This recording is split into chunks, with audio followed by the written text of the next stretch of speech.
Ladies and gentlemen, welcome to Talk Spicy. I'm Coach Gene Clemens. Thank you for joining me wherever you are joining me. Rate the show, comment, agree, disagree, but whatever you do, keep it spicy. 5-star ratings are appreciated. And if you're joining me on the YouTube channel, make sure that you like, make sure you subscribe. We always do appreciate when you show love. If you're joining me on Spotify, you know what the vibes is. Come check me out anytime you get an opportunity to check me out. Facebook, Twitter, we always appreciate it. Happy Monday to everybody, and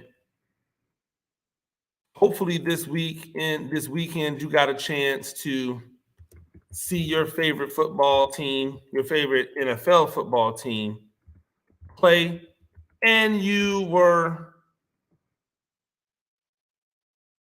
left with some hope, right? Like, hopefully when you watch them play, you didn't go, oh my God, we're going to be awful like all year. Hopefully you took something from it, and what you took from it was something that you said, hey, if this happens, then we can be successful, because that's the hope, right? That's the desire. We just want to have an opportunity to see our favorite NFL teams be successful. The only problem is that it seems as if some of these teams have zero desire to be better. What do I mean? Well, if we look at what good teams do, it doesn't seem to mirror what the bad teams do. So my thing is if I am a bad team in a league where everything is equal, right? The thing about the NFL is that everything is equal. Everything has the opportunity to be equal, so that there's never a time where you as an organization don't have the same resources and the same opportunities to make your team better, right? With saying all that, why is it that bad teams always manage to stay bad?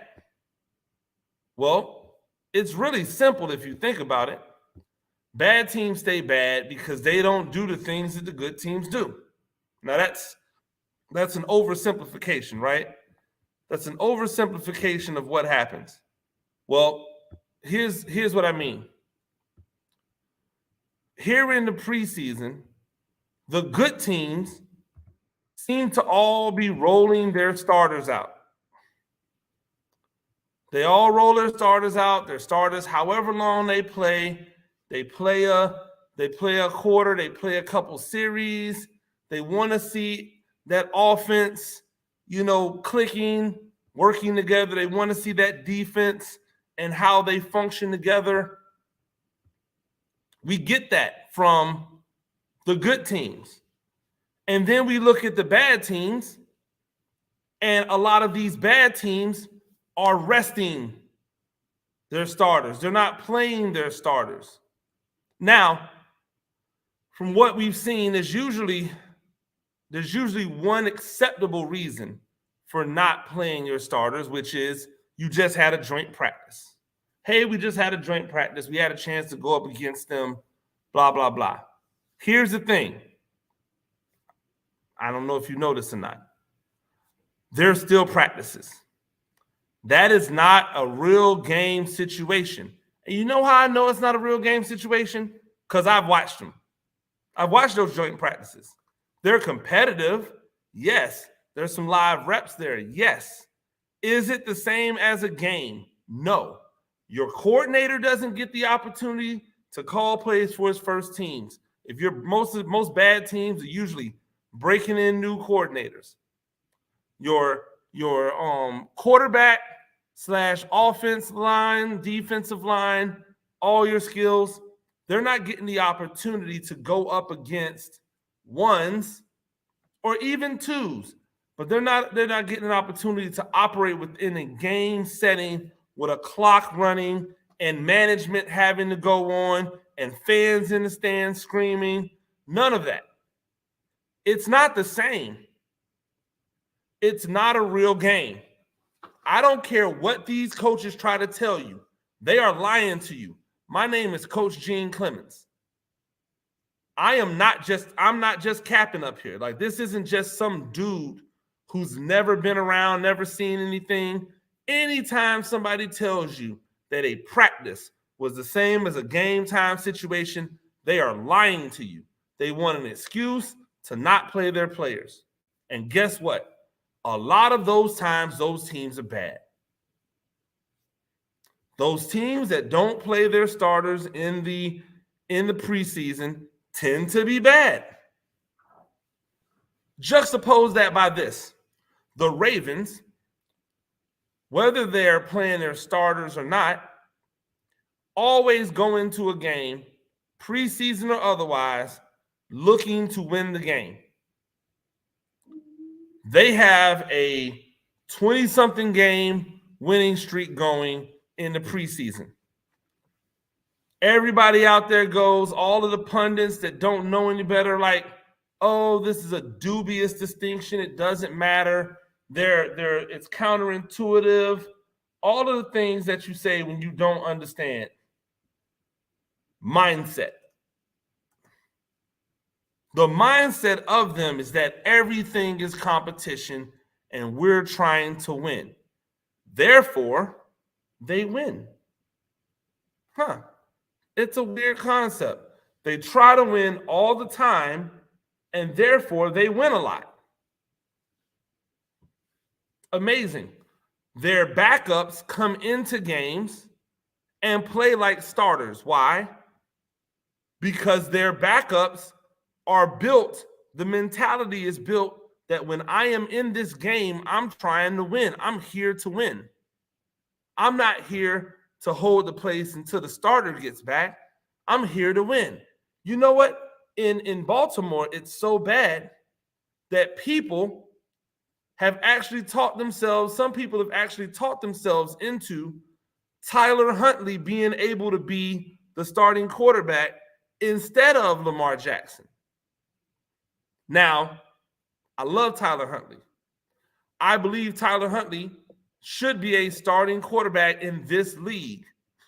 If I was another team that had an aging quarterback who was, 1 to 2 years away from being done in the league, Tom Brady, I would try my damnedest to get a hold of Tyler Huntley. Also, if I'm Baltimore, I don't let Tyler Huntley out of the room. But I don't start him over Lamar Jackson. That's just silly stuff, right? There's levels to this. Now, if I don't have Lamar Jackson, then yes, I want Tyler Huntley as my starter.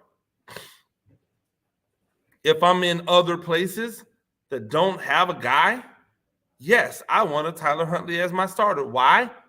Because Tyler Huntley is used to winning. He's used to trying to win. He's used to making it a point to be a winner. Why? Because in the preseason, they play like they're trying to win the game. People get too caught up on, oh, he did that versus the first teamers, he did that versus the second teamers and whatever. Who cares who you perform well against? The only time we should worry is when you don't perform well. If you're performing well, then that's the thought process. If you're not performing well, then that's a problem. If you're not performing well, that's the problem. Not if you're performing well. But bad teams stay bad because they don't ever build a culture of winning.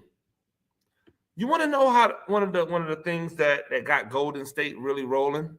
I remember it. The Golden State Warriors, and I know I'm into basketball, but this analogy should make some sense to you, right? When the Golden State Warriors were young, I remember when Steve Kerr took over as the head coach. He coached the summer league and had some bigger names come and play in summer league. They won the summer league, and it set the precedent. It set the precedent that everything that they did was going to be about winning. Now, Mark Jackson did a fantastic job, and there's arguments to be made that Golden State would still be Golden State if Mark Jackson was there. There's arguments to be made. But just that mindset of we're trying to win this thing at all times is something that resonates with your entire program. The San Antonio Spurs did it. The San Antonio Spurs did it when they were trying to reascend. They made sure that they put an emphasis on the summer league and winning in the summer league. Why? Because that's what good teams do. Good teams make the culture about doing the things necessary to be successful at all times. And if you look around and permeate, if you look around from the NFL all the way down to youth league, the teams that are built with an idea that we're going to make sure that our players are doing everything they can to put themselves in position to win, you see the results. Even in high school, we look around in my area where I am. Our private schools had a great day. Now, a great weekend. Now, some of it was because the competition wasn't as good, right? They may have played some bad teams. But good teams, or teams who want to be good, crush bad teams, right? Meanwhile, our public schools went 1-7, I think. I don't even know the one team that won. Oh, yes, I do. Shout out to New Hampstead, who beat May River, I believe. Yeah, New Hampstead, who beat May River. They went 1-7. Why is it? What's the difference, right? What's happening in that? It's not just all talent, right? It's not just all talent. What else is it? Are people executing at the level they should execute? Are they practicing hard enough? Are they being disciplined? Do they take care of their bodies so they're not cramping and they can perform at their optimal level? I tell you, one of the things that I see more in public schools than I see in private schools, and I've worked in both, I see there's far more instances of players cramping in public school than I see players cramping in private school.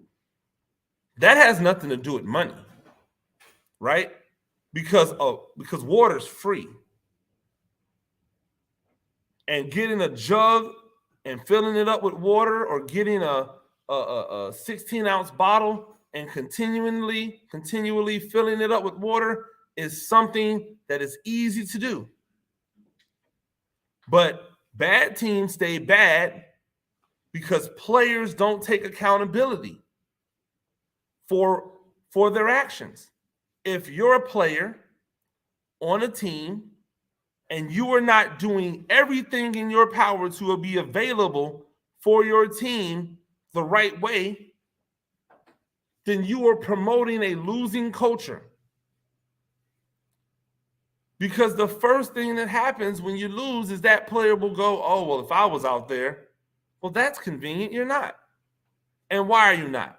Because you didn't take care of your body, because you didn't take care of your responsibilities in the classroom, because you didn't take care of what you needed to do in order to understand the offense, defense, special teams, to be on the field. But the coach will get blamed for that. right? The coach will get blamed for that. But that's not a coach issue, especially at the high school level where that coach has a regular job, which is to teach classes. That's the job they get paid for. This little side money that you get that amounts to cents on the dollar or cents on the hour, that's not money that's going to do anything for your life. I call it Christmas present money. That's what I've always called coaching stipends. Christmas present money. So when you think about that piece with players and being accountable, that's why bad teams stay bad. If you don't understand your assignment and you get beat, that's how bad teams stay bad, because it doesn't matter how much money you have. It doesn't matter who's coaching you for you to know what your assignment is. That's just about you learning what it is you're supposed to do within the moment. This goes across all landscapes. This goes across all landscapes. It doesn't matter if you are a youth league or if you're in the NFL. Look at the teams in the NFL with players who freestyle. They usually end up being bad teams.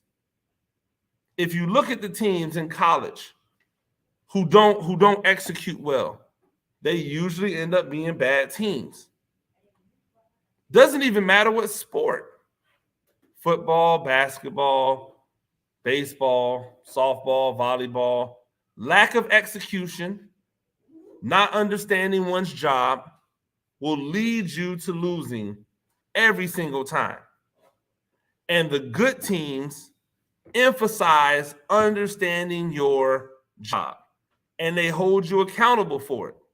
They don't let you on the playing surface if you don't. If you're on the playing surface and you don't know your job, then that is the failure of the coach.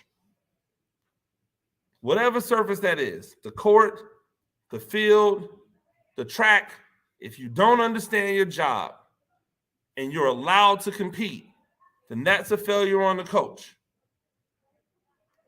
I can tell you, as a coach, for me, I want people who know their job. I'll take less talented people who know their job over talented people who don't know what they're doing. Because what's the difference, right? If I'm going to lose, I might as well lose with the players who at least adhere to what I want done, because now I'm building a culture of accountability. And eventually, if I get that kid as a freshman and I work that kid through his senior year, eventually we'll win. That's how you build culture. When you let them slack, when you let them go and participate without knowing what they're supposed to do, what you're saying is, oh, well, I'm trying to win in the short term, and I'm hoping I can get them to buy in by giving them something. The problem is the buy-in only comes when they feel threatened that something is going to be taken away. The carrot is the thing that coaches have. That carrot is playing time. You want your players to adhere to rules, regulations, policies. Start taking playing time away.